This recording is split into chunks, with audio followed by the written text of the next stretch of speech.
আমি অনেক ফাস্টফুড খেতাম। আমি নড়াইলে বাস করতাম। আমি আমার ফ্রেন্ডের সাথে ঘুরতে যেতাম। সো এই ধরনের বাক্যগুলো আমরা কীভাবে বলতে পারি? সো গাইস, এই ধরনের বাক্যকে বলে হচ্ছে past habit. So past habit ব্যবহার করার জন্য আমরা ইউজ করতে পারি use to. Use to means অতীতের অভ্যাস, আই মিন পাস্ট হ্যাবিট।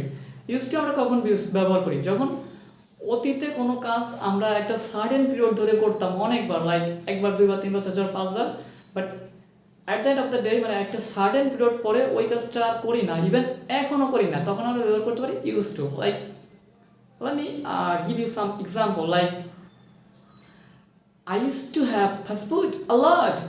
আমি অনেক ফাস্টফুড পছন্দ করতাম, মানে আমি অনেক ফাস্টফুড খেতাম আগে, বাট এখন আমি আর খাই না, এটা সার্টেন পিরিয়ড পরে আমি খাই না। He use to smoke. Say smoke করতো, মানে আগে অতীতে সে একটা সময় স্মোক করতো, বাট এখন আর স্মোক করে না।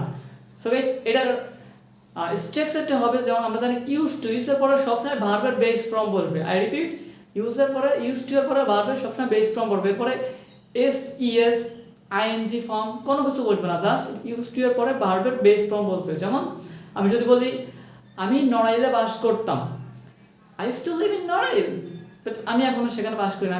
You can make a lot of sentences by using use to. Like অতীতের কোনো একটা অভ্যাস, আপনার অতীতে কোনো একটা অভ্যাস ছিল, এটা আপনি এখন আর করেন না। So guys, I think that you will practice a lot by using this structure. So thank you. Assalamu alaikum.